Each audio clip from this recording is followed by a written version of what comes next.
Maraming salamat sa inyong lahat dahil umabot na tayo sa 1,000 subscribers. Para sa mga nais mapanood ang buong paliwanag ng aming palabas na House of Lies, huwag kalimutang mag-subscribe at manatiling kasama namin.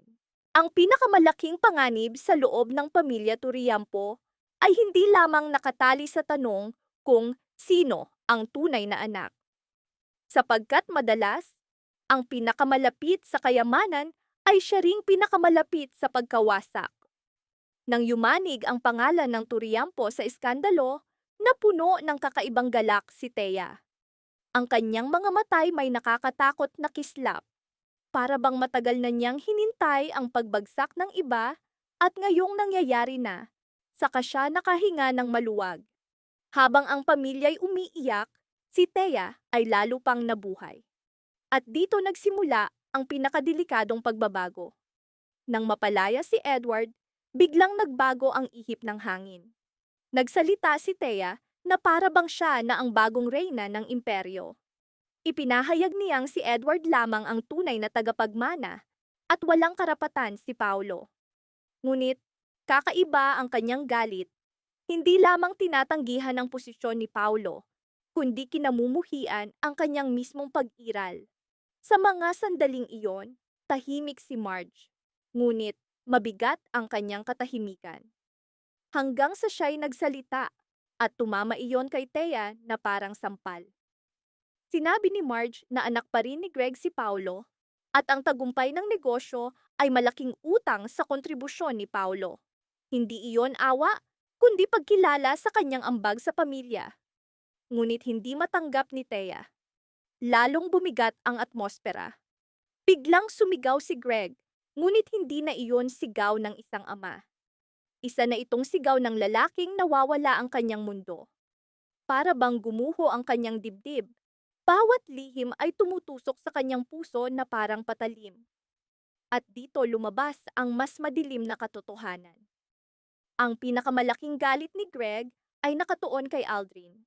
Nadiskubre na si Aldrin ay anak pala ni Walter, ang dating kasosyo nila sa negosyo. Mula rito, bagong hinala ang ipinanganak. Paano kung ang mga revelasyong ito ay hindi aksidente? Paano kung matagal nang may nagplano upang sirain ang pamilya Turiampo mula sa loob? Sapagkat habang gumuho ang pamilya, may ilang matang tahimik na nagmamasid sa lahat. At kabilang dito si Aldrin. Dito nagsimula ang pinakadelikadong kabanata, kung saan hindi namana ang usapan, kundi mga nakatagong katotohanan ang naging ugat ng pagkawasak. Tahimik si Mikay, hindi mahina, kundi puno ng matagal nang nakabaong galit. Galit na ipinanganak mula sa panunood kay Paulo na lumaki sa luho habang siya'y naglakad sa landas ng paghihirap. At dito lumitaw ang nakakatakot na katotohanan. Sapagkat madalas, ang pinakamapanganib ay hindi ang lantad na nagagalit, kundi ang taong sanay magtiis ng sakit ng paulit-ulit. Samantala, kinausap ni Greg ang kanyang mga anak isa-isa, at ang pinakamalalim na sandali ay kasama si Edward. Sa unang pagkakataon, humingi ng tawad ang kanyang ama. Isipin mo, matapos ang habang buhay na lamig, biglang sasabihin ng isang lalaki, "Patawarin mo ang aking mga kasalanan." Magdadala ba iyon ng ginhawa o mas malalim na sakit? Sapagkat naging malinaw, nakita lamang ng kanyang ama ang kanyang halaga nang halos mawala na siya. Ngunit si Edward ay hindi sumigaw, hindi gumuho, nanatiling tahimik. At sa katahimikan na iyon nakatago ang komplikadong emosyon. Para bang matagal na niyang tinanggap na hindi siya kailanman pipiliin ng kanyang ama. Ngunit ang tunay na pagbabalikwas ay hindi kay Edward, kundi kay Paulo. Sapagkat bigla niyang nawala ang kanyang pagkakakilanlan. Isang araw, siya ang tagapagmana. Kinabukasan siya'y estranghero sa sariling tahanan. Nakaharap kay Greg, hindi siya nagpakita ng galit, hindi siya nakiusap. Ang tanging sinabi niya, "Kung kukunin sa akin ang mana, tatanggapin ko." At iyon ang pinakamasakit, sapagkat iyon ay tinig ng isang lalaking wala ng lakas upang lumaban. At ito ang sandaling tuluyang nabasag si Greg. Sapagkat napagtanto niyang hindi lamang kayamanan ang nawawala kay Paulo, kundi pati gabay, pagkakakilanlan at pamilya. At nakakagulat, si Edward ang nagsalita para kay Paulo. Sinabi niya, kahit ilang ulit pang baligtarin ang mundo, si Paulo ay mananatiling kapatid ko. Hindi natin kasalanan ito, kasalanan ng mga nagtagong lihim sa loob ng mahabang panahon. Ang linyang iyon ay tila hindi lamang para kay Paulo, kundi para sa sarili niya rin. Ngunit habang sinusubukan nilang muling magbuklod bilang magkapatid, unti-unting lumitaw ang isa pang lihim. Nais malaman ni Paulo kung sino ang kanyang tunay na ama. Kinausap niya si Raina, ngunit ibinunyag ni Raina na matagal nang naputol ang ugnayan kay Walter. At dito naging mahalaga si Aldrin, sapagkat siya lamang ang nakakaalam ng buong katotohanan. Sa isang lihim, biglang hawak ni Aldrin ang emosyon ng buong pamilya. Dito nagsimula ang bagong kabanata, kung saan hindi na mana ang usapan, kundi ang nakatagong katotohanan mismo ang naging pinakamalaking panganib. Nang humarap si Paulo kay Aldrin, hindi iyon simpleng pag-uusap ng magkapatid. Isa itong komprontasyon ng dalawang lalaking kapwa ninakawan ng bahagi ng kanilang buhay. Ngunit magkaiba ang naging landas. At sa sandaling iyon, sinabi ni Aldrin ang pinakanakakatakot na mga salita. Hindi niya kailanman gugustuhing malaman ni Paulo ang kanyang tunay na ama. Ang tanong, bakit? Selos lamang ba? O may mas malalim na dahilan kung bakit ayaw niyang maabot ni Paulo si Walter? Bawat salita ni Aldrin ay puno ng selos. Sinabi niyang si Paulo ay lumaki sa luho, samantalang siya'y lumaki sa kahirapan. Ngunit kung kahirapan lamang ang ugat ng kanyang galit, bakit may takot sa kanyang mga mata? Ano ang kanyang itinatago? Dito, lumitaw ang nakakatakot na posibilidad.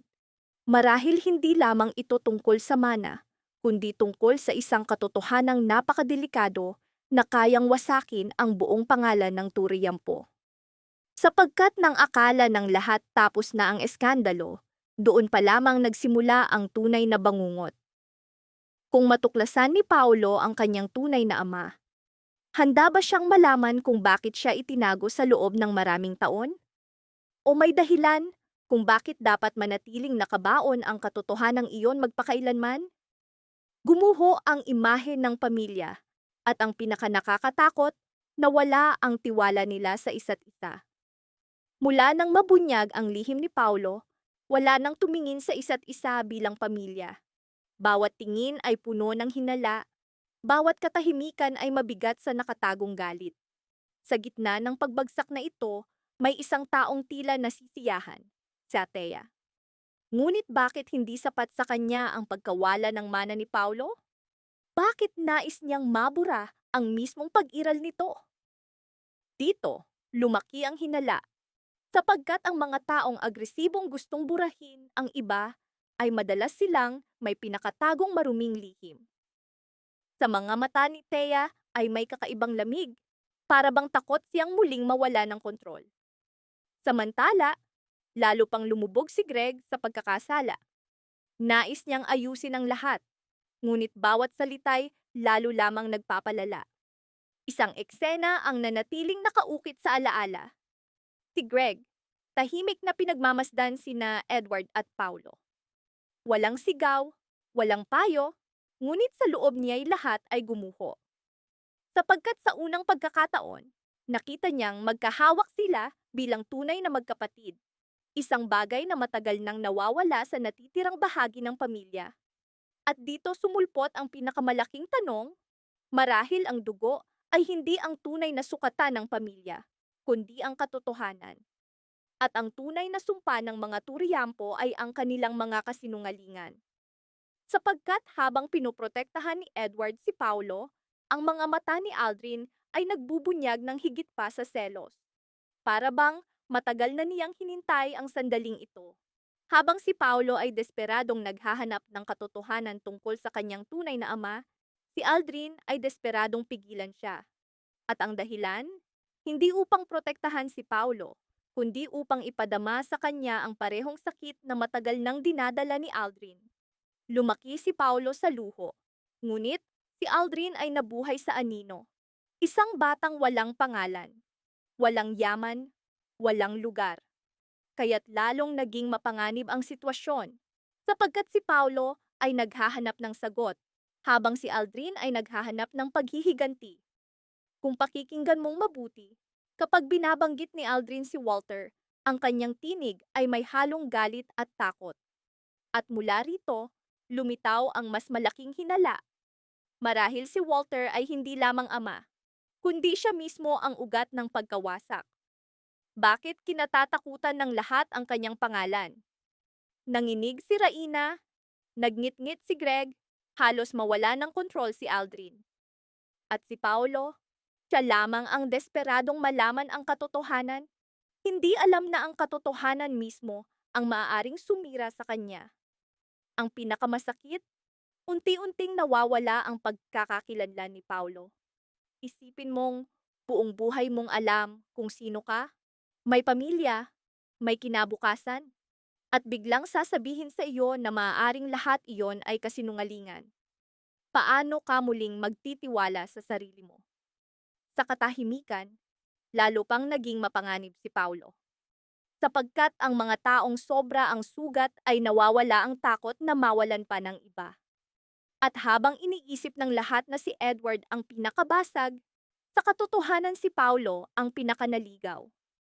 Ngunit habang sinusubukan ni Edward na ayusin ang ugnayan nila bilang magkapatid, napansin niya ang kakaibang kilos ni Thea. Sa kanyang mga matay may bagay na nagdulot ng hinala kay Edward. Alam natin na si Edward ay tahimik, ngunit kapag nagsimula siyang maghinala, ibig sabihin ay may nakita siyang hindi nakikita ng iba. At kung totoo ang kanyang hinala, si Thea ay hindi lamang nakikipaglaban para sa mana, kundi malalim na sangkot sa kaguluhan. Isipin mo, mula nang mabunyag ang lihim ni Paulo, sino ang pinakanakinabang? Sino ang unang nagtulak sa kanya palabas ng pamilya? Sino ang pinakamasaya sa kanyang pagbagsak? Si Thea. At bakit hindi siya natatakot na mawala ang tiwala ni Edward? Marahil dahil sigurado siyang hawak niya ito sa ilalim ng kanyang kontrol.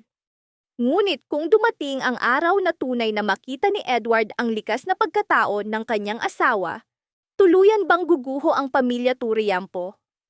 Mas nakakatakot pa. Marahil si Paulo ay hindi lamang ang may huwad na pagkakakilanlan. Baka may isa pang taong matagal nang nabubuhay bilang bahagi ng pamilya Turiampo nang hindi talaga sila kadugo. At kung mabunyag ang katotohanan iyon, sino ang unang mababasag? Si Greg? Si Edward? O si Thea mismo? At dito lumitaw ang tanong, magpapatuloy ba si Edward sa paglaban para sa pamilyang unti-unting sumisira sa kanya? Ang layunin ba ni Thea ay tunay na marangal? O siya ang tunay na halimaw na nakatago sa kwentong ito? At kung ikaw si Paulo, hahanapin mo ba ang iyong tunay na ama? Alam na ang katotohanan ay maaaring mas lalo pang makasakit sa iyo? Ito ang simula ng pinakamadilim na kabanata ng House of Lies, kung saan bawat lihim ay nagtatanong sa mismong pag-iral ng pamilya. Maraming salamat sa panonood ng buong video. Para mapanood ang susunod na episode explanation, huwag kalimutang mag-subscribe sa Series Explained PH channel.